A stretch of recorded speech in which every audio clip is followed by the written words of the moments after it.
lagi bersama dengan kami malam hari ini, Persekutuan Doa Karmel dalam program Jesus is the Answer di edisi siar hari Jumat 20 2025. Apa kabar Anda di malam hari ini?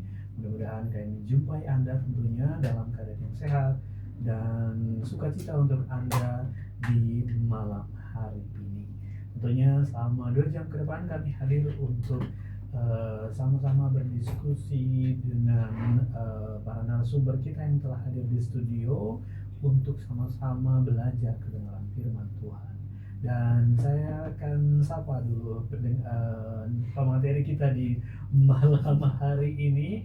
Shalom, selamat malam Ibu. Aduh saya Ibu. Aduh, mohon maaf nih. Jadi kayak lupa terus nih kayaknya.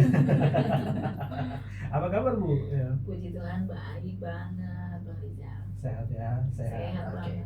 Dan menemani beliau juga di malam hari ini ada Ibu Dini ya. Selamat malam Bu Dini. Selamat malam Bang Rizal. Dan juga ada Bu Getru ya. Selamat Betul. malam Bang Rizal. Sehat selalu ya. Sehat selalu tentunya. Baik.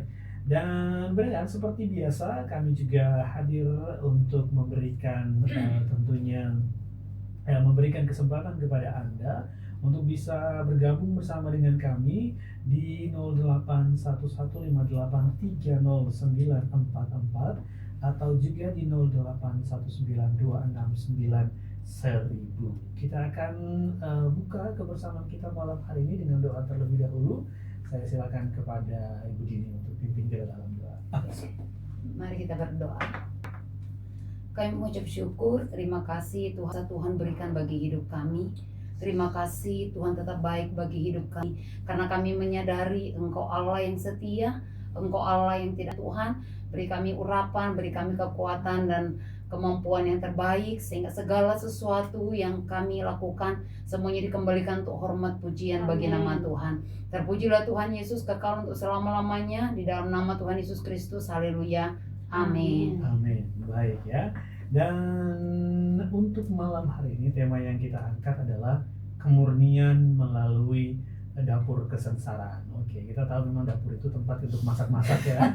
Jadi dapurnya kesengsaraan. Jadi kalau kita sudah tahu bahwa tempat kita mendapatkan makanan diolah di dapur, tentunya dengan kesengsaraan itu menjadi menu supaya kita dapat dimurnikan tentunya.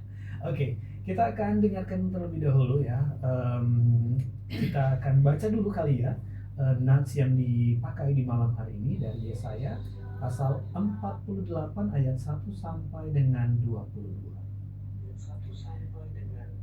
Dengarlah firman ini, hai kaum keturunan Yakub, yang menyebutkan dirinya dengan nama Israel dan yang adalah keturunan Yehuda, yang bersumpah demi nama Tuhan dan mengakui Allah Israel, tetapi bukan dengan sungguh-sungguh dan tulus hati. Bahkan mereka menyebutkan dirinya menurut kota kudus, dan mereka bertopang kepada Allah Israel, Tuhan semesta alam namanya. Firman Tuhan, hal-hal yang terjadi di masa yang lampau telah kuberitahukan dari sejak dahulu. Aku telah mengucapkannya dan telah mengabarkannya. Kemudian dengan sekonyong-konyong aku melaksanakannya juga, dan semuanya itu sudah menjadi kenyataan. Oleh karena aku tahu bahwa engkau tegar tengkuk, keras kepala dan berkepala batu, maka aku memberitahukannya kepadamu dari sejak dahulu. Sebelum hal itu menjadi kenyataan, aku mengabarkannya kepada kamu, supaya jangan engkau berkata, berhalaku yang melakukannya, patung pahatanku dan patung.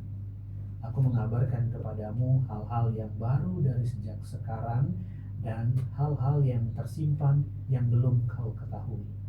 Baru sekarang hal-hal itu diciptakan, dan bukan dari sejak dahulu, dan sebelumnya engkau tidak mendengarnya, supaya jangan engkau berkata, memang aku telah mengetahuinya. Engkau tidak mendengarnya ataupun mengetahuinya, juga telingamu tidak terbuka dari sejak dahulu.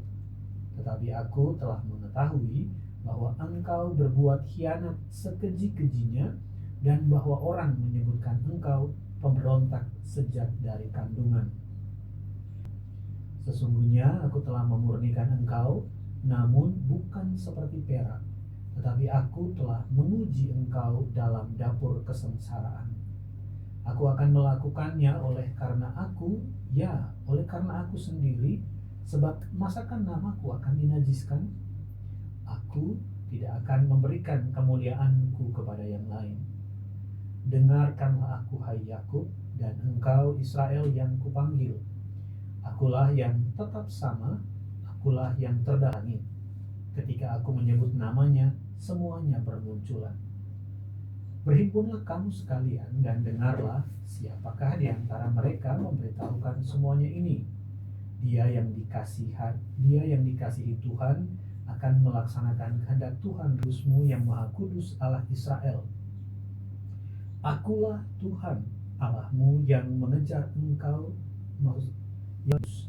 Ia mengeluarkan air dari gunung batu bagi mereka. Ia membelah gunung batu, maka memancarlah air. Tidak ada damai sejahtera bagi orang-orang. Oke, itu tadi firman Tuhan yang kita pakai di malam hari ini dalam nats kita.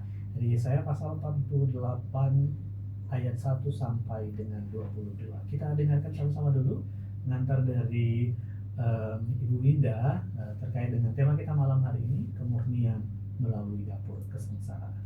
Oke, baik Bang Rizal. Tadi sudah dibacakan ya bagi kita semua bahwa firman Tuhan ini ditulis oleh Nabi Yesaya, dan Nabi Yesaya ini hidup jauh sebelum masa pembuangan. Sementara pesan yang disampaikan oleh Nabi Yesaya ini adalah nubuatan bagi bangsa Israel ketika mereka kelak akan masuk di masa pembuangan itu. Karena masa pembuangan itu bukan sekonyong-konyong tiba-tiba datang gitu ya, tapi Tuhan sudah menubuatkan, Tuhan sudah menyampaikan lebih dahulu kepada bangsa Israel melalui nabi-nabi bahwa kalau mereka tidak dengar-dengaran, kalau mereka tidak taat, kalau mereka melanggar ketetapan Tuhan, maka mereka akan masuk di dalam namanya kesengsaraan. Nah, di dalam kesengsaraan inilah nanti Tuhan akan memurnikan mereka, begitu. Tuhan akan mendapati mereka murni. Dan memang murni yang dimaksudkan di sini dikatakan bukan seperti memurnikan perak. Tadi kita baca ya.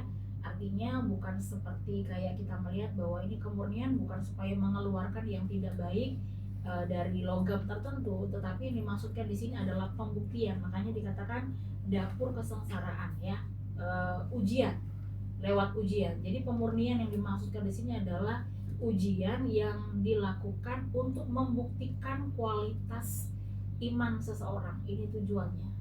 Jadi pemurnian dimaksudkan ini bagaimana orang-orang itu benar-benar setia, tapi yang mereka harus lalui itu melalui dapur kesengsaraan. Seperti itu ya. Mungkin itu inti yang ini yang kita pelajari melalui firman Tuhan dari konsep Yesaya 48. Baik, oke.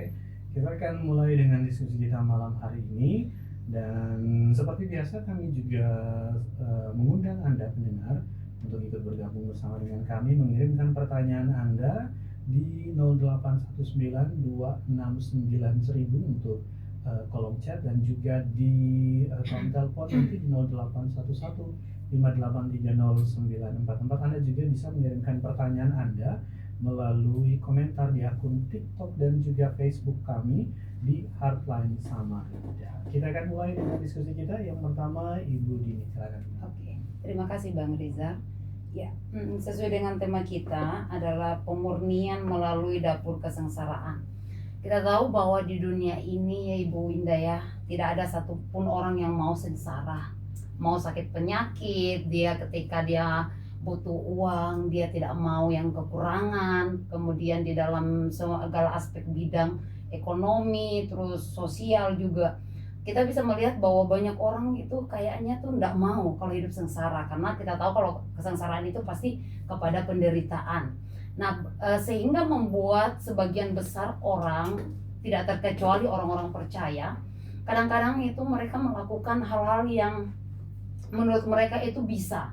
Contohnya ketika mereka membutuhkan sesuatu, apa yang mereka lakukan adalah mencuri.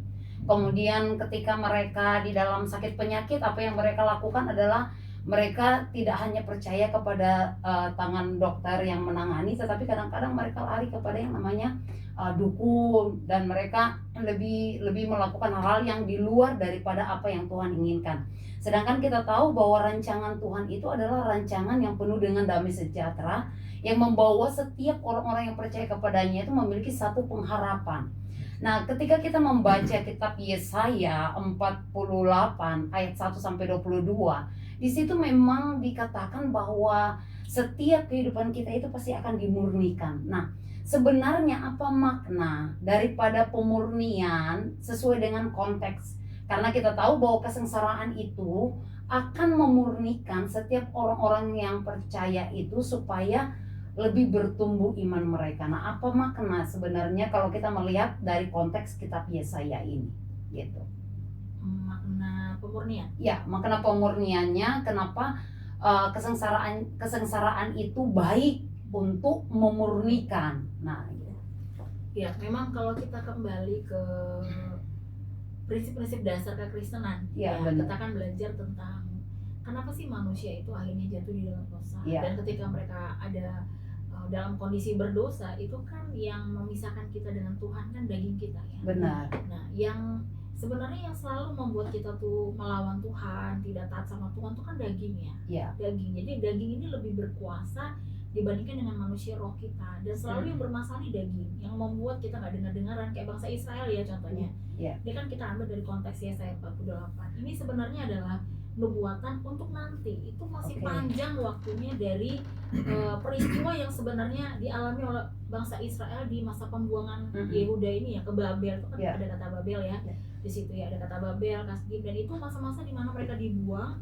Itu kan sekitar 500 tahun sebelum Masehi ya, 500-an lebih sebelum Masehi. Jadi sementara si Yesaya ini, Nabi Yesaya ini hidup di raja yang sangat kejam, Ya, Asia yang Oke. benar-benar, jadi masih di dalam hitungan raja-raja ya. Jadi ada begitu jangka waktunya sangat panjang, tapi Tuhan jauh-jauh hari sudah kasih tahu bahwa kesengsaraan ini akan dipakai Tuhan untuk memurnikan mereka. Tapi Tuhan sudah kasih tanda bahwa pemurnian ini bukan seperti memurnikan perak tadi yang kita bilang ya, tapi kualitasnya bukan untuk orang ini udah bener nih tapi dibersihkan semakin benar. Biasanya kan itu lebih kepada ditujukan kepada orang-orang yang sudah berkualitas gitu, tapi lewat proses ini semakin bernilai harganya. Nah, tapi kalau yang kitab Yesaya ini enggak, dia lebih tadi membuktikan kesetiaan. Nah, kenapa kesengsaraan yang Tuhan pakai untuk melalui pemurnian, kan gitu pertanyaannya. Iya, benar. Karena memang yang disengsarakan itu ketika kita masuk di dalam proses pemurnian dapur kesengsaraan ini daging kita yang memang benar-benar dihabisin kuasanya gitu. Jadi ya yang memang merasa menderita tuh ya daging gitu. Karena daging ini yang menjadi sumber masalahnya. Gitu kan. Jadi di mana sebenarnya letak sumber masalah dari suatu masalah. Nah, itu yang kita bereskan. Nah, Tuhan tuh gitu. Jadi yang bermasalah di kita itu daging kita ini gitu. Jadi daging kita tuh dilatih sedemikian rupa supaya tidak lagi dominan gitu dalam kehidupan kita, dalam mengatur kita, dalam memberikan sebuah kayak dorongan kita mengambil keputusan, tindakan, berespon. Daging kita ini dilemahkan gitu ya. Dilemahkan caranya dihantamin terus gitu. Dihantamin terus, dan bukan Tuhan tanpa tujuan ya. Tujuan sebenarnya adalah supaya kualitas kita yang sesungguhnya, yaitu orang percaya yang setia, karena di dalam kita kan ada Tuhan ya. Karena orang Israel itu kan dia adalah miliknya Tuhan gitu. Jadi supaya manusia roh mereka ini benar-benar tampil, jadi yang daging ini dibersihkan gitu. Caranya dihantam, dihancurin gitu, dihabisin itu melalui apa, satu-satunya sering dipakai adalah kesengsaraan. Karena kesengsaraan ini hanya bisa menyentuh daging, gitu ya. Daging dalam tanda kutip, jiwa juga bisa sengsara betul, tapi kan dimulai dari daging.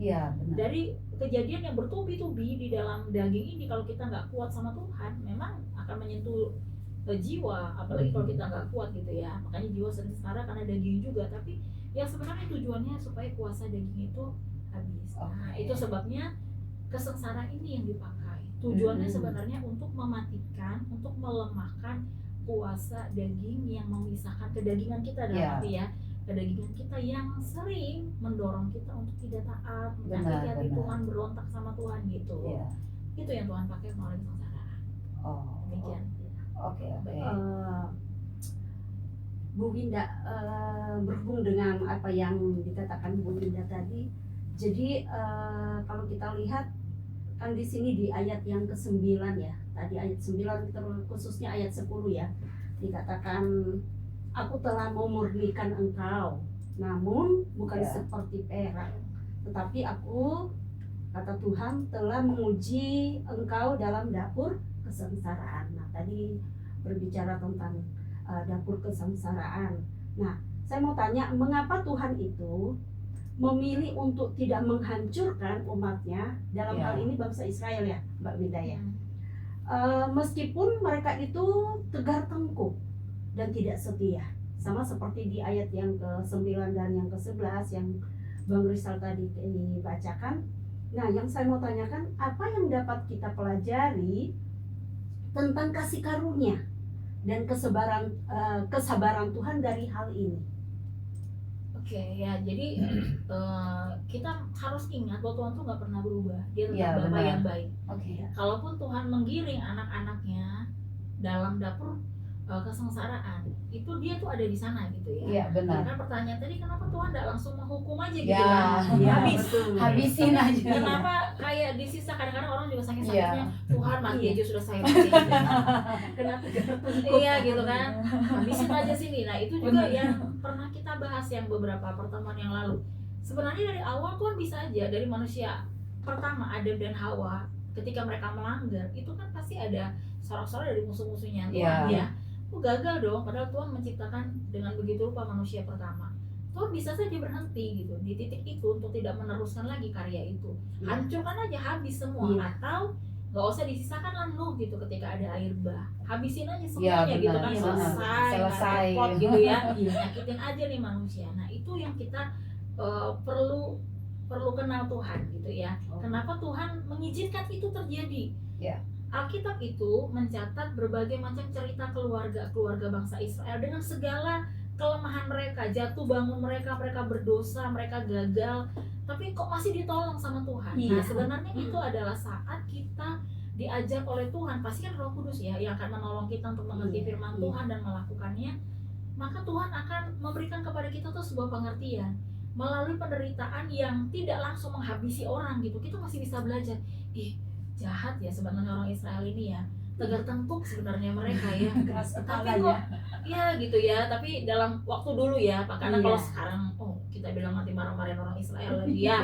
Ini konteks di Yesaya 48 Iya, karena Yesaya peristiwanya 48. jahat sekali raja-raja Iya, pada waktu benar. itu ya, nggak dengar-dengar sampai raja terakhir Zedekia itu ya udah dikasih tahu nabinya mereka aniaya. Benar, Iya. benar.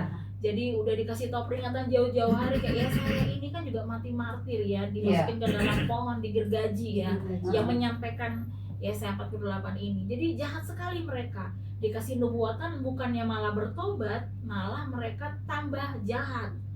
Tambah jahat sampai di zamannya Nabi Yeremia di mana pembuangan itu terjadi. Jadi apa yang disampaikan oleh Nabi Yesaya ini terjadi. Dan kita lihat kenapa sedemikian rupa Tuhan memberikan kasih karunia, kesempatan Iya. kepada bangsa Israel, karena Tuhan sayang sama umatnya. Oke. Ya Tuhan itu sayang, dan Tuhan juga sayang sama dengan kita. Amin. Jadi pertanyaannya kita harus renungkan, kalau pada saat siapapun mungkin kita yang ada di saat ini mendengarkan, kita masih ada dalam dosa nih sebenarnya, nggak ketahuan aja mungkin ya. Kalau ketahuan mungkin sama yang berbentuknya pidana ketangkep nih. Nah, tapi ini bukan dosa yang masuk dalam hitungan pidana. Ya, Iya. benar. Perdata juga enggak, tapi dalam hal tanggung jawab rohani sama Ya, Tuhan. iya, Nggak iya. ketahuan sih sama polisi, nggak ketangkap sih, tapi di hadirat Tuhan tuh kelihatan. Kelihatan, benar. Pertanyaannya, kok aku nggak langsung mati ya? Gitu kan? Kok nggak langsung dihukum Tuhan ya? Iya benar. Itu kan Karena- menjadi pertanyaan kita kan. Iya, benar. Kalau kita lihat bangsa Israel jahat banget mereka pada saat Harusnya. itu gitu ya, harus mati aja Iya, gitu. benar. Iya. Tapi disitulah kita bisa belajar Tuhan tuh baik banget ya. Luar biasa. Amin. Jadi Tuhan kasih kesempatan buat kita di momen-momen kita mengingati Jumat Agung, Iya. dia bangkit lewat Paskah. Di situ kita bisa melihat Tuhan yang kita sembah ini benar-benar luar biasa. Yes. Luar biasa kebaikannya, Amin. luar biasa maha kuasanya gitu Ya. ya. Dia bukan hanya mengampuni tapi dia menebus. Makanya kan tadi kita baca di dalam ayat yang berikutnya tadi perikopnya, Tuhan yang menjadi penebus Benar. dari Ya. umat Israel. Ya. Kan udah menjanjikan. Iya, iya. Meskipun mereka akan masuk di dalam masa pembuangan itu, suatu saat Tuhan sendiri akan tebus mereka. Ya. Luar biasa Tuhan itu. Yes. Jadi kita bisa melihat ini apa, kenapa Tuhan tidak langsung hukum. Kesempatan yang Tuhan berikan kepada bangsa Israel, Tuhan berikan juga kepada kita saat ini. Ya. Tuhan memberikan kesempatan untuk bertobat. Iya benar. Ya. Karena hukuman dosa itu pasti, tinggal tunggu waktunya saja. Selama waktu kesesakan itu belum tiba, bertobatlah. Jangan Ya. bilang ini ketahuan, Tuhan kan sayang saya, coba-coba aja buat dosa. Jangan. Karena sekali kalau bisa ya, kalau bisa tidak masuk di dalam masa itu gitu. Karena masa itu sangat berat, dimana kita harus menanggung penderitaan itu. Lebih baik kita merasa, Tuhan aku salah, bertobat saat itu juga, supaya kita tidak mengalami apa yang dialami oleh bangsa Israel itu kemudian hari. Iya. Ya, Ya. karena Tuhan sangat mengasihi mereka dan Tuhan berpegang kepada perjanjiannya bahwa Tuhan setia. Dia setia. Ya. Caranya dia setia ya dia berikan kesempatan. Benar. Ya, dan Tuhan memberikan anugerahnya, dan inilah kasih karunia yang Tuhan berikan kepada umat Israel. Mungkin begitu. Kasih. Kita ini ada pertanyaan dari TikTok ya. Kita kayaknya langsung aja kali ya. Boleh. Boleh. Pertanyaan dari akun bernama Jimmy. Oke, terima kasih ya Pak Jimmy atas pertanyaannya dan juga atensi Anda. Katanya gini, apakah kesengsaraan bagian dari anugerah? Tergantung kita memandangnya. Hmm. Ya, tergantung kita memandangnya. Tentu saja kesengsaraan itu bagi kita yang mengenal Tuhan itu sebuah Itu privilege. Oke. Ya, karena kesengsaraan itu pada endingnya akan membantu kita untuk yang tadi saya bilang, menonaktifkan kuasa daging, tidak secara otomatis tapi melalui latihan di Iya. kesengsaraan. Oke. Kita nggak akan pernah merasakan bagaimana sih untuk meresponi sebuah keberhasilan sebagai ucapan syukur, berkat yang sedikit aja kita responi dengan ucapan syukur kalau kita nggak pernah merasakan di bawah banget gitu Iya, ya, benar, gitu ya, merasakan bahwa kita pernah sengsara banget. Jadi kita tuh diizinkan Tuhan untuk dalam masa-masa sengsara itu sebagai anugerah, di mana di situ kita bisa merasakan yang sakit, merasakan Yesus adalah Yehova Rafa, Ya, dia menyembuhkan benar. gitu. Oke. Waktu kita kekurangan, dia bisa Yehova Jireh, Allah yang menyediakan, ya kan?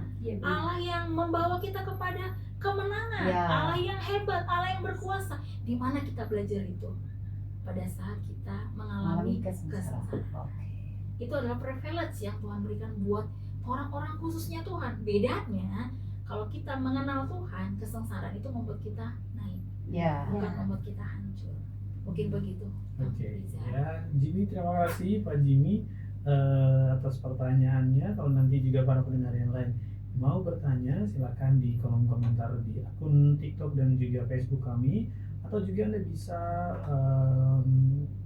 mengirimkan pertanyaan Anda melalui chat di 0819 269 1000 serta di line telepon kami di 0811 583 0944. Kita break dulu sebentar pendengar, dan kita bakalan hadir kembali sesaat lagi untuk Anda. Persekutuan Doa Karmel dalam program Jesus is the Answer akan kembali sesaat lagi di 94.4 Heartline Radio, your family station.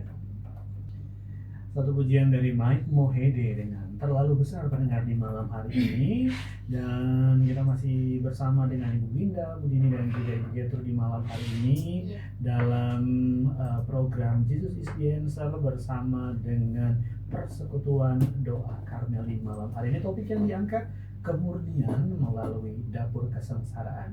Pendengar, Anda juga bisa membuka Alkitab Anda di rumah dengan nats yang dipakai malam hari ini dari kitab Yesaya pasal 48 ayat 1 sampai dengan 22.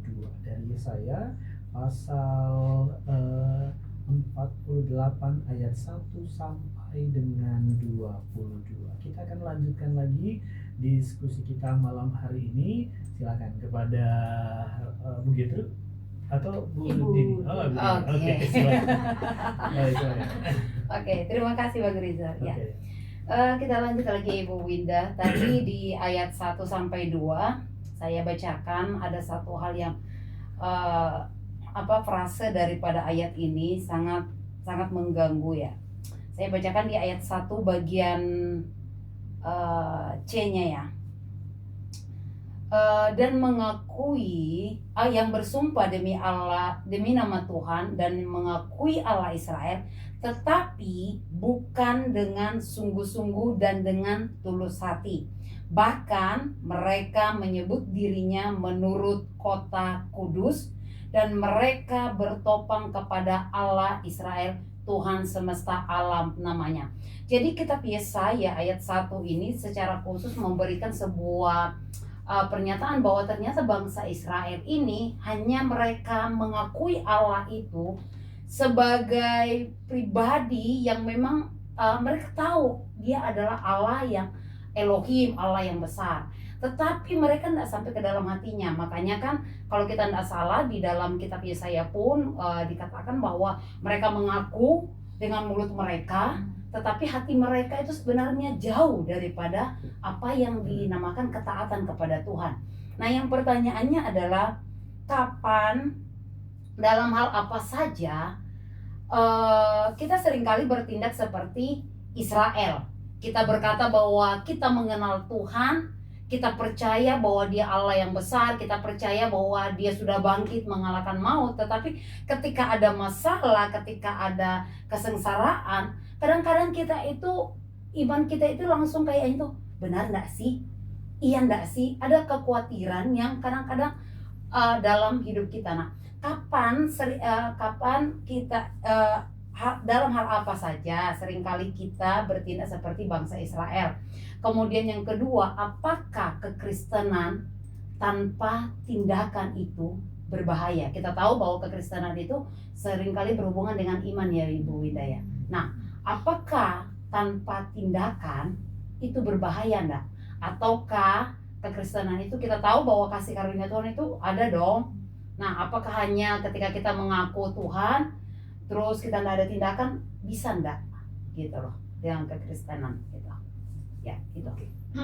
Dalam hal apa saja kita melakukan seperti bangsa Israel. Iya, benar. Cuma mereka mengaku itu Tuhan, tapi Iya, pada dasarnya tidak gitu. Tidak, di dalam hati mereka itu tidak, mereka mengakui Tuhan, tetapi pada hati mereka itu sebenarnya itu jauh daripada Tuhan gitu. Iya. Ya kayak dibilang iman tanpa perbuatan lah. Ya, pertanyaan betul. pertama sama pertanyaan kedua itu jadi satu gitu Jadi ya. satu.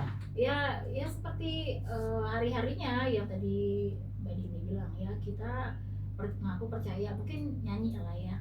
Aku percaya gitu ya.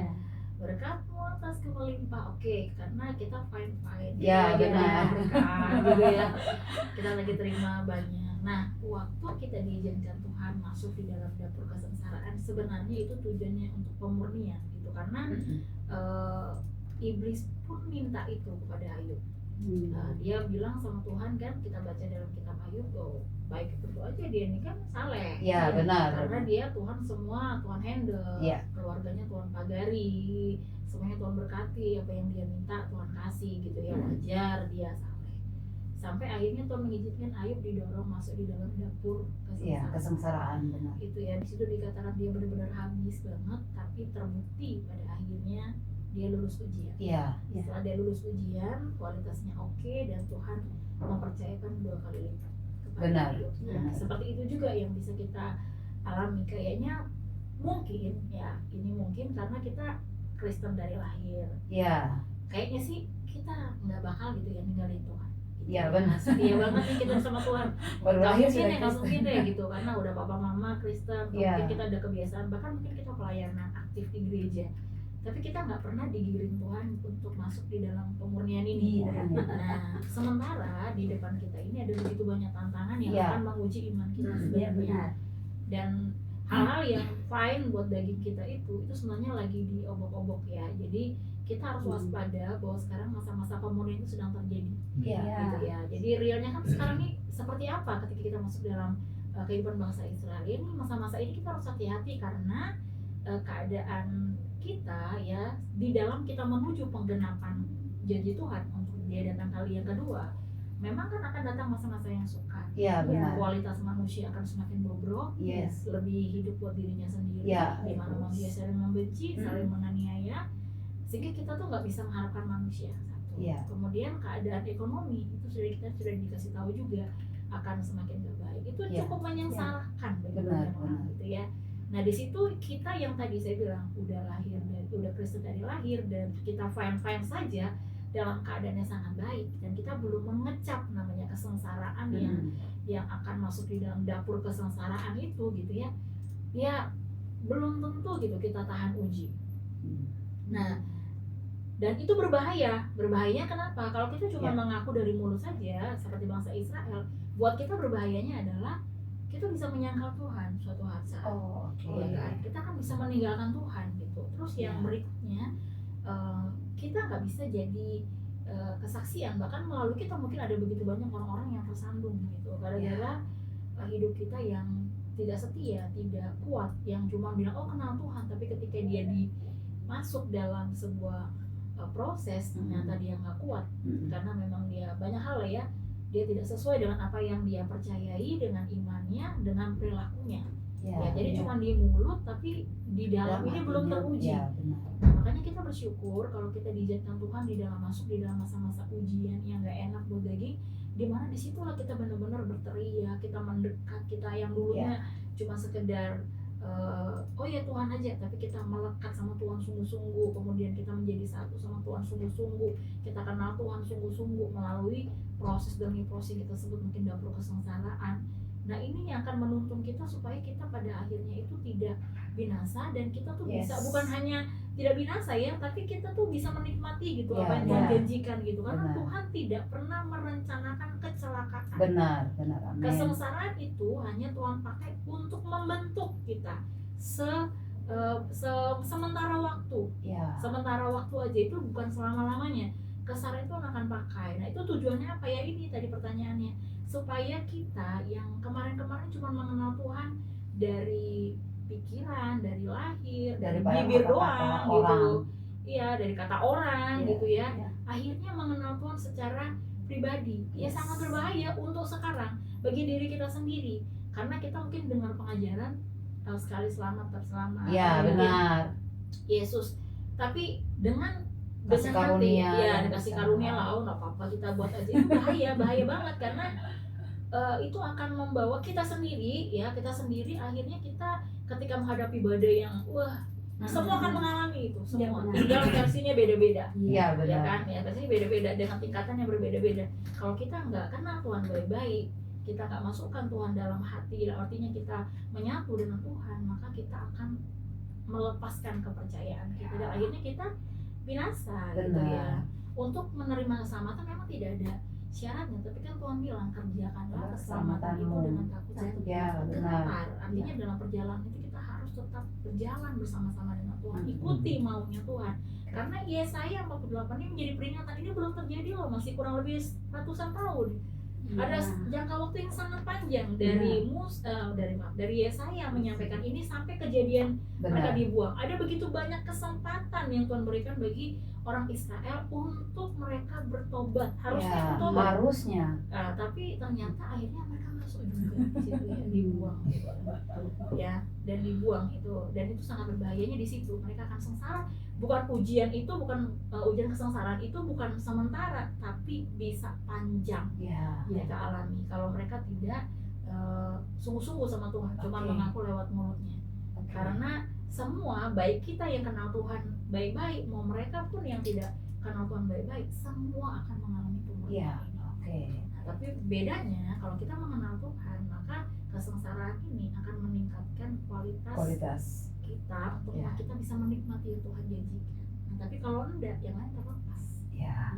Mereka tinggalin baik Tuhan Yesus, ngapain sengsara.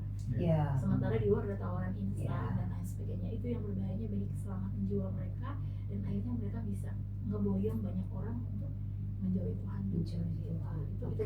Itu dampaknya ya. Jadi Bu Hinda, penderitaan atau kesulitan yang Bu Hinda tadi sampaikan yang pernah kita atau bangsa Israel alami, justru itu apakah menjadi alat Tuhan untuk memurnikan iman kita. Nah, bagaimana perasaan kita atau apa yang berubah dari kita setelah kita melewati dapur kesengsaraan tersebut?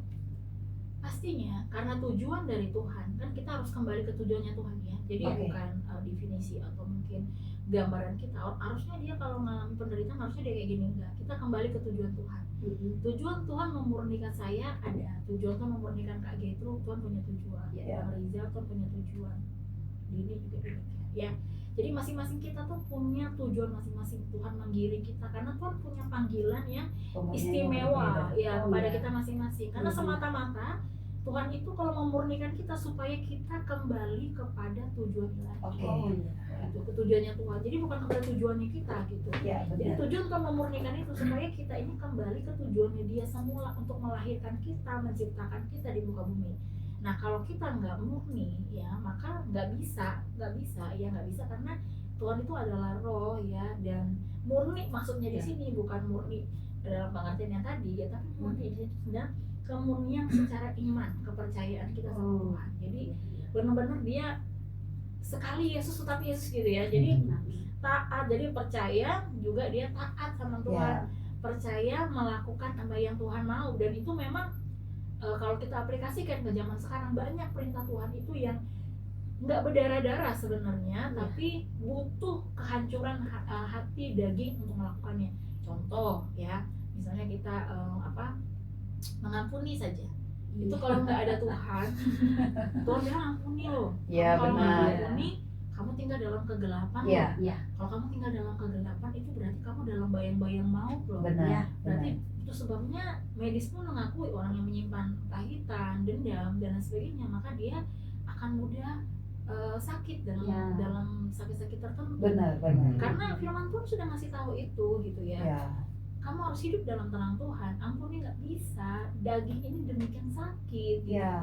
Padahal sebenarnya waktu kita tidak mengampuni secara roh, itu sebenarnya kita lagi membawa beban yang sangat berat. Kita mencabik-cabik diri kita gitu. Kita menghancurkan hidup kita sendiri. Tapi kita nggak sadar.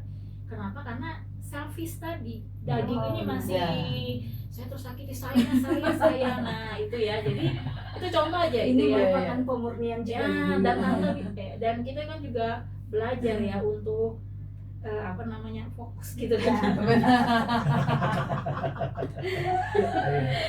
Jadi belajar untuk fokus gitu kan. Jadi untuk kepada ketaatan gitu. Maksudnya mau ngomong ketaatan ya, kepada ketaatan kita kepada Tuhan, fokus kepada ketaatan. Jadi dengerin Tuhan ngomong, lakukan ya. Itu memang harus orang bilang tuh nggak peduli, taat ya, lakukanlah itu gitu ya. Dan itu ada begitu banyak hal, pemurnian dalam hal motivasi, pemurnian dalam hal pekerjaan, pemurnian dalam hal apa saja, integritas kita. Kalau Tuhan bilang jangan, tapi ini rugi loh Tuhan kalau ini. Tapi kok Tuhan bilang jangan, bagi kita masih nyala enggak? Nah, tapi kalau kita nggak taat, kita akan pikirin dalam kesengsaraan. Nah, kalau kesengsaraan ini berbentuk untuk pemurnian, maka hasilnya adalah kualitas. Tapi kalau itu karena hukuman, kita pun diproses demikian rupa sampai kita sadar, oh ini adalah karena daging saya ini, saya harus bertobat, saya harus kembali, saya harus taat. Nah, kata taat ini yang menjadi kuncinya. Jadi apa yang kita rasakan setelah kita mengalami pemurnian, pastinya kita akan semakin mengerti, oh saya ini ternyata tujuannya ini ya. Di Roma 8 ayat 28. Sekarang kita tahu bahwa dia bekerja dalam segala sesuatu untuk mendatangkan kebaikan. Itu nanti kita akan alami setelah pemurnian itu. Waktu pemurnian kita mungkin nggak ngerti. Kenapa ya? Kenapa ini kok sakit banget ya? Kenapa datang dari depan, kanan, kiri dan lain sebagainya? Kenapa? Satu pemurnian ya. Kenapa ini? Tapi ketika kita sudah dimurnikan, kita baru tahu. Oh iya, itu yang kita rasakan. Ya kan pertanyaannya apa yang akhirnya yang berubah dari kita? Kita semakin mengerti tujuan Tuhan dari pemurnian itu, dan besok-besoknya ketika masuk dalam kesengsaraan lagi, karena kita tahu bahwa di dalam semua itu Tuhan punya rencana. Gitu. Semakin mengerti semakin mengerti kehendak Tuhan itu apa. Gitu. Baik. Begini. Mau lanjut? Oke. Atau kita break dulu kali. Break dulu kali ya. Oke. Luar biasa. Mendengar seperti biasa kami juga masih terus mengundang Anda, silakan mau bergabung di 0811 5830944 atau di 0819269000 serta di kolom komentar di akun TikTok kami di Heartline Samarinda. Jangan kemana-mana, tetap selalu bersama dengan kami di Persekutuan Doa Karmel dalam program Jesus is the Answer. Yang sudah kita dengarkan bersama, dan di tadi di bagian terakhir ada One Day at a Time ya pendengar untuk Anda di malam hari ini. Masih bersama dengan Bu Winda, Bu Dini dan juga Bu Gertrude di malam hari ini dengan tema yang kita angkat tentunya di malam hari ini adalah kemurnian melalui dapur kesengsaraan. Sebelum kita dengan diskusi di studio, ada pertanyaan yang masuk di kolom komentar TikTok dari akun bernama Inamong ya. Shalom, selamat malam Inamong. Dan pertanyaannya gini, bagaimana membedakan sebuah kesengsaraan itu adalah pemurnian atau penghukuman? Oke, silakan Bu Linda. Oke, terima kasih buat pemirsa yang mengikuti ya Heartline pada malam hari ini. Jadi bagaimana membedakan bahwa kesengsaraan itu adalah akibat dari adalah untuk hukuman atau itu untuk pemurnian? Itu dilihat dari sudut pandang kita yang mengalami. Oke. Tapi dan jangan kita melihat dari sudut pandang orang yang sedang sengsara ya. Karena ujung-ujungnya nanti kita jadi penilai atau kita jadi penghakim. Jangan ya, jangan. Jadi ketika kita menghadapi kesengsaraan itu adalah dari sudut pandang kita yang sedang mengalami kesengsaraan. Nah, bolehlah kita pakai sudut pandang ini. Nah, kesengsaraan itu memang dipakai tidak selalu untuk menaikkan. Kalau pemurnian kan memurnikan itu sering Tuhan memurnikan semuanya, dan biasanya kalau konteksnya Yesaya 48 ini memang pemurnian yang Tuhan izinkan kepada orang Israel yang suam-suam, dalam arti mereka hanya mengaku dari mulut tadi, kemudian mereka hidup di dalam dosa, dan Tuhan menggiring mereka dari satu langkah itu sebenarnya dari kompensasi mereka karena mereka melakukan pelanggaran, sampai akhirnya Tuhan mendapati mereka kualitas yang murni. Nah, untuk membedakannya adalah pastinya kalau misalnya kita mau tahu ini hukuman atau bukan. Nah, kondisinya waktu kesengsaraan itu datang itu akibat perbuatan kita yang berdosa kah? Gitu ya. Atau kita lagi dalam hadirat Tuhan, lagi semangat-semangatnya melayani Tuhan, lagi semangat-semangatnya dapat panggilan Tuhan, kok tiba-tiba dapat masalah A, masalah B, masalah C. Yang mana?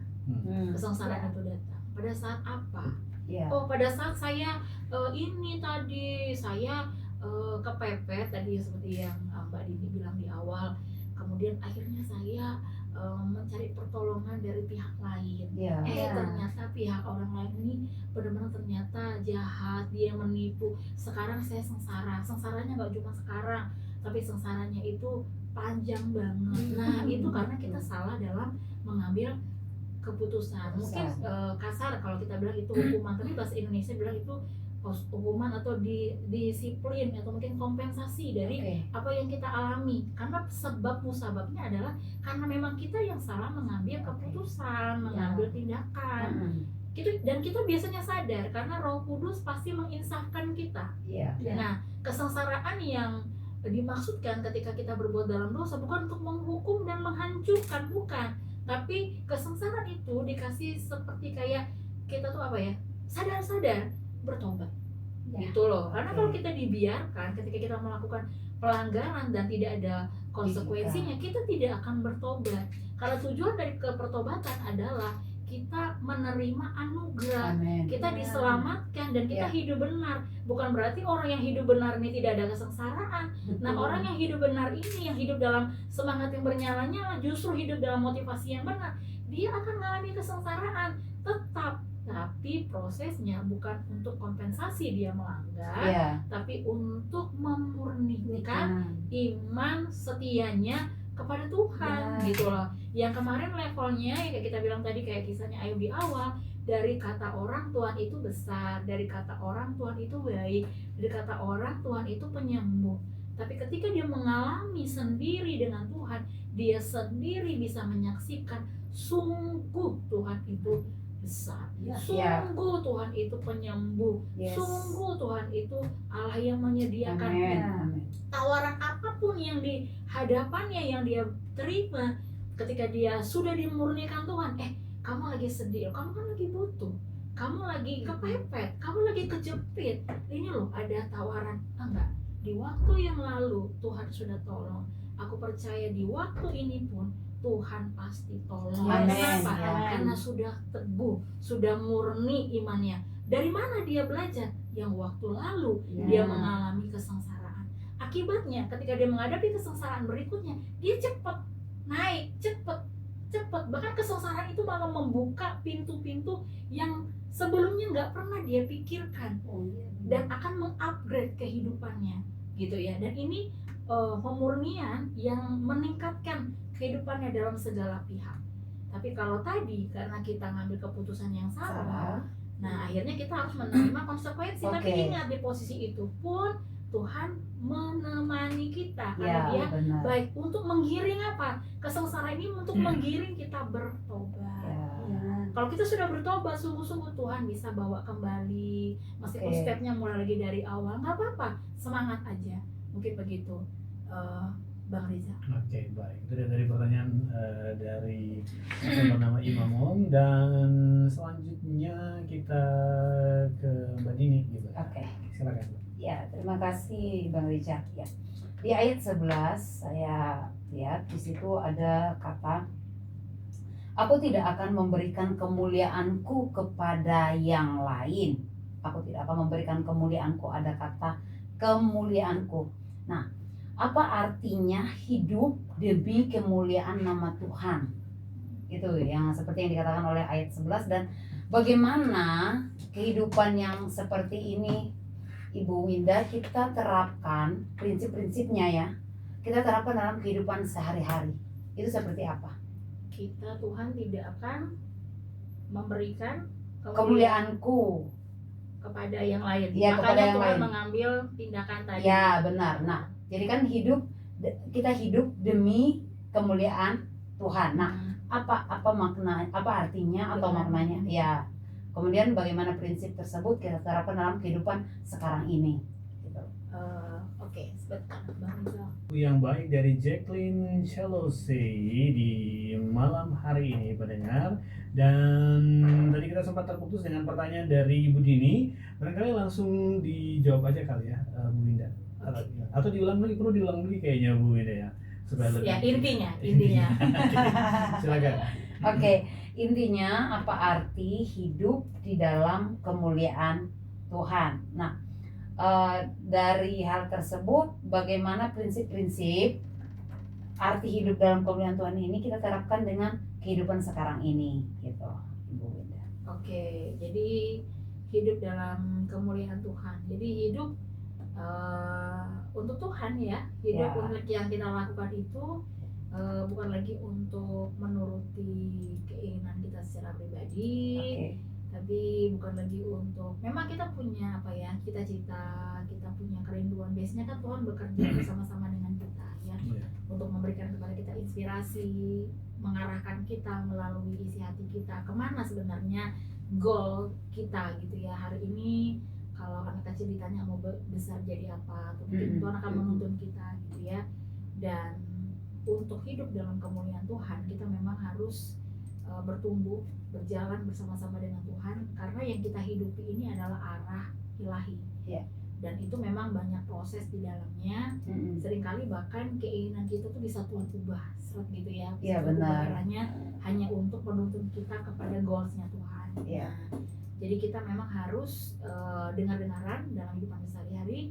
Kita hidup bukan lagi untuk memvalidasi keinginan kita. Oh, aku maunya ini, pokoknya harusnya ini. Saya keinginannya gini, saya orangnya seperti ini, dan memang saya seperti ini, gitu, nggak bisa. Tapi kita akan berkata seperti Maria, Ibu Yesus yang mengatakan, aku adalah hamba Tuhan, jadilah padaku seperti apa Iya. yang Tuhan mau. Jadi benar-benar kehidupan kita ini hanya untuk mengerjakan apa yang Tuhan mau. Gampang Oke. ngomongnya, tapi Ya benar. nggak segampang itu menjalannya. Ya. Butuh pembelajaran. Mungkin kita jatuh bangun dalam mengikuti goalsnya Tuhan itu, karena kita masih ada dagingnya, Ya. masih ada kesalahan bisa Masih juga benar. dalam ya untuk mendengar ini benar nggak sih dari Tuhan Benar. gitu ya. Kayaknya sih benar awalnya, tapi ke ujung-ujungnya kayaknya salah nih.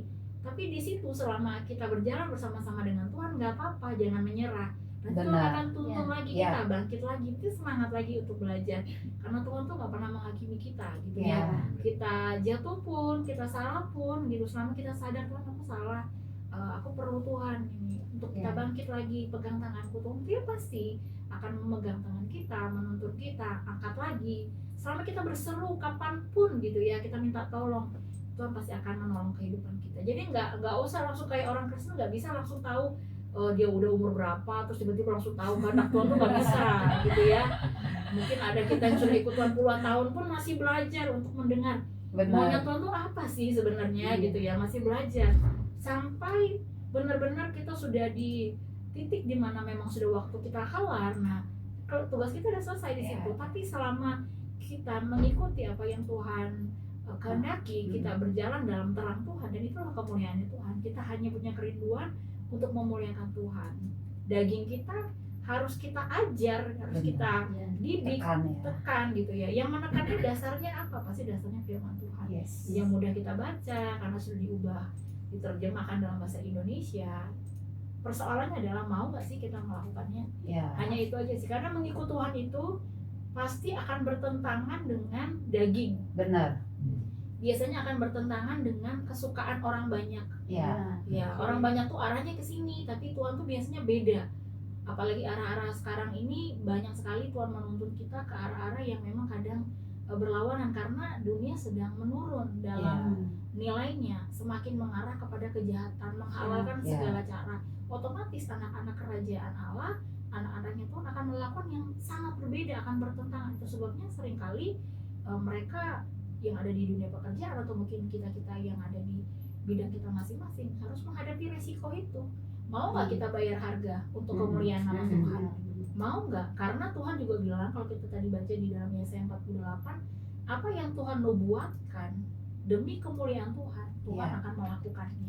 Akan Ya. menggenapi. Tuhan akan menggenapinya sama kita. Jadi Tuhan Oke. itu juga senang sekali gitu melibatkan Ya. kita di dalam setiap perjalanan, kegerakan demi kegerakan, rencana demi rencana, untuk membawa kita masuk dalam kemuliaannya. Pertanyaannya, kita mau nggak ke sana? Ya, itu. Gitu ya, kita mau nggak mengalahkannya? Kalau kita bersedia, ya minta tolong sama Tuhan. Ketika kita digiring, kita harus masuk di dalam dapur kesengsaraan, dan pastinya kalau Tuhan giring kita ke sana, itu tidak akan pernah melebihi kekuatan kita.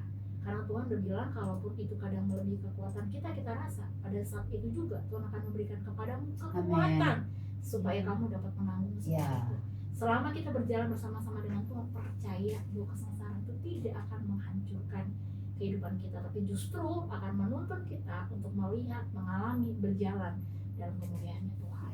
Ya mungkin begitu Mbak Dini. Oke. Mbak Winda, ini semakin seru ya. Pertanyaan-pertanyaan dan jawaban yang luar biasa dari Bu Winda. Yang saya tertarik nih Bu Winda pada ayat yang ke-5 sampai dengan ayat yang ke-7, di situ kan dikatakan, maka aku memberitahukannya kepadamu dari sejak dahulu sebelum hal itu menjadi kenyataan. Aku mengabarkannya kepadamu supaya jangan engkau berkata, berhalaku yang melakukannya, patung pahatanku dan patung tuanganku yang memerintahkannya. Nah, dikatakan bahwa Tuhan mengatakan bahwa Ia telah menyatakan hal-hal sebelum apa yang akan terjadi bagi umatnya. Nah, yang ingin saya tanyakan begini, Bu Winda, bagaimana nubuatan dan janji Tuhan itu membantu iman kita saat kita diuji? Oh, tentu ya, itu gini. Ini seperti saya bilang tadi ya, udah beberapa kali. Ya, saya ini hidup itu sangat lama sebelum penggenapan dari pembuangan ini terjadi. Oke. Ya, jadi jauh-jauh hari Tuhan sudah mengingatkan kepada bangsa Israel melalui para nabi-nabinya. Bahkan melalui Taurat Musa, ya Tuhan juga sudah kasih ingat kalau kita baca dalam kitab Taurat gitu, antara kitab Keluaran sampai kitab Ulangan, itu kita akan melihat ya di situ antara ada perintah-perintah yang Tuhan berikan kepada, kalau Taurat kan munculnya di Keluaran 20 ya, mulai dari situ kita lihat dan seterusnya itu ada Tuhan ulangi, Tuhan akan memberikan pengulangan bahwa mereka tuh akan dibuang. Nah, mereka tuh akan dibuang. Jadi hukuman kepada bangsa Israel itu sampai hari ini pun kita melihatnya ya. Kalau mereka mengalami keadaan di mana mereka tidak dengar-dengaran, maka posisi dibuang ini itu menjadi sebuah kayak dalam tanda kutip pemurnian lah buat mereka ya. Pemurnian. Jadi dapur kesengsaraan buat mereka itu yang Tuhan catat adalah mereka dibuang. Dan itu sudah terjadi jauh sebelum kejadian itu terjadi. Tuhan sudah sampaikan kalau kamu gak dengar-dengaran begini. Dan itu Tuhan ingatkan lagi melalui beberapa nabi, termasuk Nabi Yesaya. Itu kan nubuatan belum terjadi. Nah, pertanyaannya bagaimana nubuatan ini akan menjadi kekuatan bagi iman kita di saat kita menghadapi kesengsaraan. Ya, kayak kita waktu kita belajar Alkitab, ketahuilah pada masa-masa akhir akan datang masa yang sukar. Kita belajar itu mungkin udah puluhan tahun yang lalu, ya kan? Tuhan sudah kasih tahu bahwa masa akhir itu akan semakin sukar loh. Nggak ada yang menjanjikan di dalam Alkitab bahwa semakin hari akan semakin baik. Dan kita melihat dong, mulai dari masa pandemik, nggak pernah nyangka ya secara global. Kemudian kesininya dari situ, dan sekarang perang dagang dan lain sebagainya, kesulitan ekonomi, dan kita udah dengar berita-berita ke depannya bagaimana keadaan dunia ini, perang di mana-mana, dan begitu banyak individu karakteristik manusia yang semakin hari semakin tidak bermoral kepada anak kepada orang tua kepada anak, suami kepada istri kepada suami, semakin tidak terkontrol gitu ya, dan semakin gak aman ya. Memang Tuhan sudah kasih tahu itu, tapi dengan adanya firman, dengan adanya nubuatan, kita memiliki sebuah pegangan. Kenapa? Karena ayat ini bukan cuma warning, nanti akan terjadi ini, nanti akan terjadi ini, nanti akan terjadi ini. Enggak. Kita baca dalam kitab Yesaya 48 tadi kita baca tadi yang dibacakan oleh Bang Rija, ayat 1 sampai ayat yang ke-22 dikatakan perikop Tuhan menebut Israel. Kita lihat sendiri bagaimana Tuhan berjanji bahwa Tuhan akan menemani mereka, Tuhan akan menebus mereka, Tuhan akan memberkati, Tuhan akan memulihkan mereka, Tuhan akan mengajar, Tuhan akan memperhatikan, Tuhan akan mengangkat kehidupan mereka. Dari sini dikatakannya mereka dijanjikan Tuhan bahwa Tuhan berjanji apapun keadaannya dari umat Israel ini, Tuhan akan menebus. Nah, itu menjadi penghiburan waktu kita diproses bahwa semua yang kita alami ini atas kehendak Tuhan. Gitu loh. Entah itu mungkin karena kita mengalami pelanggaran, Tuhan udah bilang kalau kamu melanggar, kamu terima loh, nggak apa-apa. Yang penting kamu bertobat. Ya istilahnya bukan nggak apa-apa berbuat dosanya ya, nggak apa-apa kesengsaraan itu maksudnya. Jangan nggak apa-apa berbuat dosa, nggak apa-apa. Bukan. Artinya ketika kita menderita itu kita kayak ngerasa kayak, apalagi yang sedang menderita, terus kita ngerasa kayak benar-benar terhakimi, prosesnya usah gitu. Bapak kita tuh Bapak yang baik. Dia mengizinkan kita masuk ke dapur kesengsaraan itu. Ya tadi dikatakan Bang Rizal, namanya dapur tempat pengolahan ya, mengolah iman. Iya, jadi di kesengsaraan inilah, momen inilah Tuhan sedang membentuk kita menjadi bejana yang baru, menjadi pribadi yang baru, menjadi pribadi yang berkualitas. Jadi orang-orang yang sudah diproses oleh Tuhan itu beda pasti, beda pasti. Jadi dia tuh nggak apa ya, orang bilang tuh kayak nggak ya, hidup itu anugerah, benar-benar humble. Pokoknya orang yang sudah diproses oleh Tuhan itu beda. Beda. Dia selain kualitasnya dia imannya teguh, dia tuh semakin hari itu akan semakin kayak Tuhan. Gitu ya. Harusnya. Asal di dalam proses kesengsaraan itu dia berpatokan kepada janji Tuhan. Nubuatan, janji-janji Tuhan. Ini nggak apa-apa ini. Ketika aku diproses, ingat firman Tuhan. Kita baca dari Tuhan Yesus, mungkin kita nggak boleh berespon ini, kita nggak boleh lakukan ini, ikutin aja itu. Maka kesengsaraan itu tempatnya Tuhan mengolah kita untuk menjadikan, untuk menemukan kita menjadi pribadi yang berkenan di hadapan Tuhan. Makanya tadi ada pertanyaan, apakah itu sebuah anugerah? Karena nggak semua orang yang mendapatkan kesempatan di mana kita diizinkan Tuhan sengsara, tapi di situ juga kita ada tangan Tuhan, ada Yes. anugerah Tuhan, ada kasih sayang Tuhan, Benar. melimpah-limpah. Ya banyak lah kalau mau dibilang kesaksian itu banyak sekali. Justru di dalam kesengsaraan itulah semakin kita tuh mencintai Tuhan. Ya. Semakin firman Tuhan itu benar-benar hidup, menguatkan, merangkul, mengusap air mata kita, bukan kayak puisi, tapi benar-benar kita rasa firman Tuhan itu dahsyatnya luar biasa. Kenapa? Karena di dalam kita menjalani kesengsaraan, firman Tuhan, janji Tuhan itu menemani setiap langkah hidup kita. Amin. Asal waktu sengsara larinya ke firman. Ya, Jangan jangan larinya ke A, ke B, jangan. Nanti kita hasilnya nggak sama seperti yang Tuhan mau gitu ya. benar. Jadi kita harus bersyukur dengan janji Tuhan. Nah, itulah yang menemani kita setiap saat.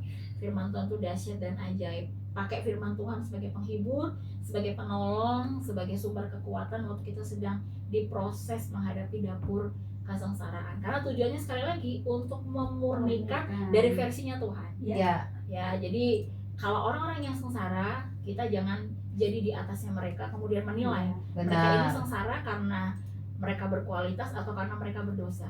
Jangan, kita nggak dipanggil untuk itu. Benar. Kita tidak pernah dipanggil untuk menilai ini kesengsaraan, tapi kesengsaraan ini karena apa? Tapi kita yang sedang mengalami kesengsaraan itu dengan versi kita masing-masing. Mungkin orang bilang, itu ringan aja kok.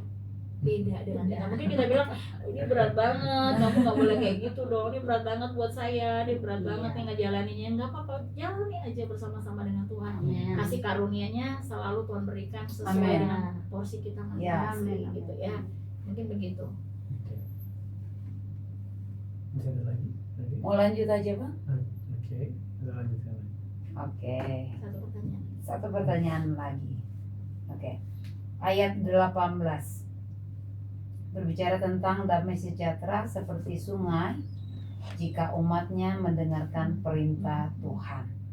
Jadi ada damai sejahtera diberikan ketika taat. Ya Bu Winda ya, taat. Nah, bagaimana kita bisa menikmati ketenangan damai sejahtera seperti yang dikatakan di ayat 18 ini? Dan apa yang bisa menghalangi kita untuk kembali kepadanya? Gitu. Kembali kepada Tuhan. Ya. Sampai kita nggak damai sejahtera lagi. Benar. Ya. Maksudnya kan damai sejahtera akan diberikan kalau ada syaratnya dong. Kita dengarkan apa perintah Dia. Nah, bagaimana supaya kita bisa menikmati damai sejahtera ini? Seperti apa yang harus kita lakukan? Kemudian apa yang bisa menghalangi kita untuk kembali kepada Dia? Ya, jadi memang bedanya kita dengan orang-orang yang nggak percaya sama Tuhan Yesus adalah di dalam menikmati dapur kesengsaraan. Ya, Tuhan berjanji.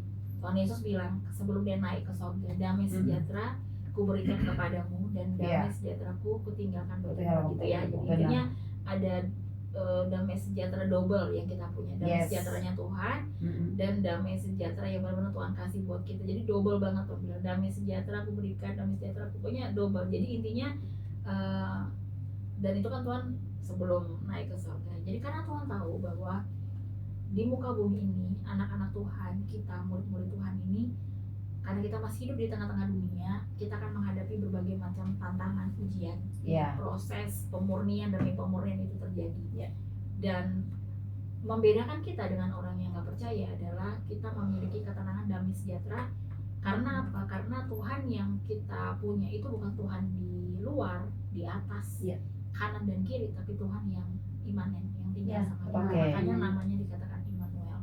Allah yang menyertai, tapi Allah juga yang tinggal di dalam kita. Itu bedanya. Makanya itu juga menjadi perbedaan kita yang memang ada Tuhan di dalam hati kita dengan ada Tuhan di mulut kita aja. Nah, bagaimana caranya damai sejahtera itu kita nikmati? Biarlah kita tinggal di dalam Tuhan, firman-Nya, dan firman-Nya tinggal dalam kita. Karena yang menjadi sumber damai sejahtera itu adalah Tuhan sendiri. Otomatis Tuhan harus ada di dalam kita. Karena damai sejahtera bukan dicari, bukan diusahakan. Gimana ya? Oh ya kita nonton deh, oh ya kita healing deh, oh ya kita belanja deh, oh ya kita makan deh, oh ya kita ketemu Tuhan ngobrol deh dan lain. Ya itu bukan damai sejahtera, itu cuman fun ya, cuma sekedar senang-senang gitu. Tapi begitu kita kembali ke masalah kita, kita suntuk lagi, kita sedih Iya. lagi, kita drop lagi. Sama juga dengan ibadah gitu. Kadang-kadang kalau kita cuma ibadah karena kita mau Wajib. mendapatkan sesuatu gitu, kita akan pulang dengan kayak kok kayaknya gitu. Bukan salah ya kita mengharap sesuatu, bukan, tapi gini, damai sejahtera itu berasal dari Tuhan. Tuhan itu Oke. pribadi. Oke. Ya, Tuhan itu bukan kayak orang simsalabim yang kita bisa gosok-gosok kemudian kita minta dan dia tinggalkan terus Iya. kita nggak bisa. Itu berarti sementara aja, pemberian itu sementara. Kalau kita mau menikmati damai sejahtera yang kekal, sumber damai sejahtera itu harus ada di dalam hati Oke. kita gitu loh. Iya. Dan itu nggak bisa dicari dengan usaha sesaat. Oh, pas Ya, saya perlu benar. saya cari, nggak bisa. Kita harus bergaul sama Tuhan karena Tuhan Yes. itu bukan, sekali lagi, bukan benda. Tuhan nggak bisa dimanfaatin, Tuhan nggak bisa Benar. dimanipulasi, nggak Benar. bisa. Dan kita juga nggak bisa ngajarin Tuhan kayak gini harusnya kayak gini, nggak bisa. Tuhan itu adalah pribadi di mana kita menikmatinya hanya karena kita bergaul dengan Tuhan. Ya. Gitu loh. Jadi damai sejahtera itu entah gimana caranya itu terjadi secara supranatural, Tuhan kerjakan dalam kehidupan kita. Dan itu buat saya itu sebuah anugerah, sebuah bisa dibilang mujizat. Kenapa? Di tengah kesengsaraan masih bisa tenang. Ya. Kadang ini berat loh sebenarnya masalah saya gitu ya. Mungkin Iya. rekan-rekan yang mendengarkan, Bapak Ibu yang mendengarkan siaran, kita pernah di posisi itu. Ini kayaknya berat sebenarnya. Tapi kok aku bisa tenang ya ngadepin kayak gini, nggak tahu kekuatan dari Tuhan. Itulah anugerah Tuhan yang Tuhan berikan sama kita. Karena Dia Yes. tinggal dalam kita. Itu yang Tuhan kerjakan. Jadi caranya untuk kita menikmati ketenangan itu, biarkan Tuhan yang tinggal dalam kita. Amin. Karena Dia itu sumber. Ya. Nah, kalau di dalam Tuhan itu bukan karena upaya kita gitu ya. Ya. Jadi nggak bisa kita dengan kekuatan kita sendiri. Dan bagaimana, apa yang menghalangi? Karena kita tidak bersekutu dengan Tuhan, itu adalah memang yang menghalangi kita untuk dekat sama Tuhan ya, maksudnya ya, untuk kembali menikmati hubungan sama Iya, Tuhan iya. gitu ya, untuk menikmati kehidupan yang intim sama Tuhan, sehingga kita nggak lagi terhubung dengan Tuhan, sehingga kita nggak lagi memiliki damai sejahtera. Kita mudah terdistrak dengan keadaan, berita-berita, bentar sedikit aja udah kita keganggu gitu ya. Gimana mau nerima berita-berita dari lain gitu, udah kayak ganggu sekali ini, berita ini mengganggu kita, jadi nggak damai. Padahal itu cuma berita kecil loh gitu ya. Iya. Seharusnya bisa kita tepis kalau kita Benar. memiliki damai sejahtera dari Tuhan. Apa yang membuat itu terhalang ya? Karena kita nggak fokus sama Tuhan lagi. Tuhan nggak mau mungkin mengambil waktu untuk bergaul lagi. Ingat loh, Tuhan tuh pribadi. Kalau kita tuh suka, kalau kita nggak suka dimanfaatin teman kita, pas mereka lagi perlu aja baru dekat sama kita. Ya. Ya Tuhan juga sama gitu loh. Tuhan juga sama. Mungkin Tuhan nggak marah kayak teman kita, atau kita yang marah kayak teman kita, tapi kita nggak bisa nikmati apa yang kita Benar. lakukan itu loh. Nggak bisa, karena sekali lagi hal-hal yang memang harus dihasilkan dari hubungan dengan Tuhan itu nggak bisa digantikan dengan doa yang kenceng tapi sesaat. Yes. Nggak bisa gitu ya. Yes. Ada hal-hal yang memang Tuhan izinkan anugerah tertentu kayak mujizat langsung terjadi. Tapi kalau yang bersifat kayak damai sejahtera, ketenangan, hubungan yang intim, sukacita, kekuatan, pengenalan dengan Tuhan, itu berjalan dalam pergaulan. Ya. Nah, itu sebabnya kita perlu belajar untuk bergaul dengan Tuhan gitu ya. Jadi mungkin ini kayaknya Mbak Dini yang bisa menjawab. Yang memisahkan apa kita nggak kemana-mana itu tadi, karena kita nggak ada waktu. Benar, Udah benar. terpisah, nggak dekat lagi sama Terlalu Tuhan, sibuk, atau mungkin ya banyak hal-hal yang mengganggu pikiran kita sehingga Tuhan tidak lagi menjadi yang terutama dalam kehidupan kita. Ngomong sih iya, tapi aplikasinya enggak gitu ya. Aplikasinya. Nah Benar. gitu, dan kita sendiri yang rugi gitu loh. Iya. Karena Tuhan itu mau bergaul dengan siapapun yang Benar. haus dan lapar sama Yes. Tuhan. Amin. Baik, ya itu tadi namanya itu menjadi pertanyaan pamungkas ya diskusi kita Iya. malam hari ini tentunya. Dan itu juga kayaknya tadi sekaligus konklusi atau kesimpulan atau mungkin Bu Ida mau menambahkan sedikit ada soal kesimpulan apa yang mau di highlight dari topik kita malam hari ini. Kalau kita sedang diizinkan Tuhan masuk di dalam dapur kesengsaraan, jangan menyerah. Ya. Kita harus ingat bahwa tujuan Tuhan mengizinkan kita masuk di dalam dapur kesengsaraan itu bukan untuk menghancurkan kehidupan kita, benci sama kita, marah sama kita, kemudian kayak dalam tanda kutip ngapoin kita, enggak. Tapi tujuan Tuhan mengizinkan kita kembali, Dia mau mendapatkan kita kembali. Amin. Kalau yang berdosa, Dia mendapatkan kehidupan kita yang sudah bertobat kembali. Anak-anak Tuhan yang sedang diproses dalam panggilan, proses hidup, proses hal-hal yang lain. Tuhan ingin mendapatkan kita kembali Ya. dalam Ya, kemurniannya. Jadi tujuan kesengsaraan itu untuk memurnikan kita, untuk menaikkan kualitas kita, supaya kita menjadi orang-orang yang bukan hanya tahan banting melewati persoalan, tapi tetap bersinar, tetap Amin. menjadi berkat Amin. di tengah-tengah kegelapan, di tengah-tengah kekacauan, di tengah-tengah hal-hal yang gak baik di akhir zaman ini. Begitu yang bisa saya sampaikan. Oke, terima kasih untuk Winda di malam hari ini, dan kita harus akhiri kebersamaan kita malam hari ini, dan kita akan tutup dengan doa. Disilakan kepada Bu Winda untuk Oke. dalam doa, silakan. Mari kita satu di dalam doa. Bapa di sorga, kami tahu bahwa kami tidak pernah sendirian di muka bumi ini, Tuhan. Hamba-Mu tidak tahu apa yang sedang dijalani oleh umat-Mu hari-hari ini, tapi yang kami percaya bahwa Tuhan selalu ada buat kami. Amin. Tuhan siap menjadi penolong Amin. ajaib buat kami. Kau adalah sahabat terbaik yang selalu menemani kami, yang tidak pernah meninggalkan kami. Kau siap untuk menghapus setiap air mata kami, mengganti segala duka cita dengan kegembiraan, dengan ketenangan, dengan damai sejahtera. Amin. Yang lemah Tuhan kuatkan, Yes. yang sakit Tuhan jamah dan Amin. sembuhkan. Kami berdoa Tuhan bahwa kami Tuhan dalam tingkat pengenalan lebih lagi, Amin. semakin kuat, semakin murni di hadapan Tuhan. Amin. Apapun yang kami hadapi hari-hari ini, kalau hal itu tidak mengenakan buat daging kami pakai itu Tuhan untuk kami bersyukur, untuk kami Ya. datang berseru kepada Terima Tuhan, kasih, karena Tuhan. kami percaya di balik setiap kesengsaraan, di balik setiap proses kami ada kemuliaan Tuhan, Amin. ada berkat Tuhan, Amin. ada hal-hal yang luar biasa yang Tuhan akan Amin. berikan dalam kehidupan Ya. kami. Kuatkan kami Tuhan, Ya. teguhkan kami, Amin. tutup bungkus kami dengan kuasa darah Yesus. Perjuangan kami bukanlah perjuangan melawan darah dan daging, tapi kami percaya bahwa Allah kami sudah menang, bahkan Ya. hidup kami adalah lebih daripada Amin. pemenang. Terima kasih, kami Terima mengucap kasih. syukur dalam nama Yesus kami berdoa. Haleluya. Amin. Inilah akhir dari kebersamaan kita malam hari ini. Terima kasih kepada Ibu Winda di Sama-sama. malam hari selalu narasumber kita, dan juga Bu Gertrude dan juga Bu Dini. Terima kasih Sama-sama, Bang banyak. Rizal. Serta untuk para pendengar yang menyaksikan tayangan audio visual kami, baik itu di TikTok ataupun di Facebook kami, serta juga yang mendengarkan melalui frekuensi di 94.4. Terima kasih banyak.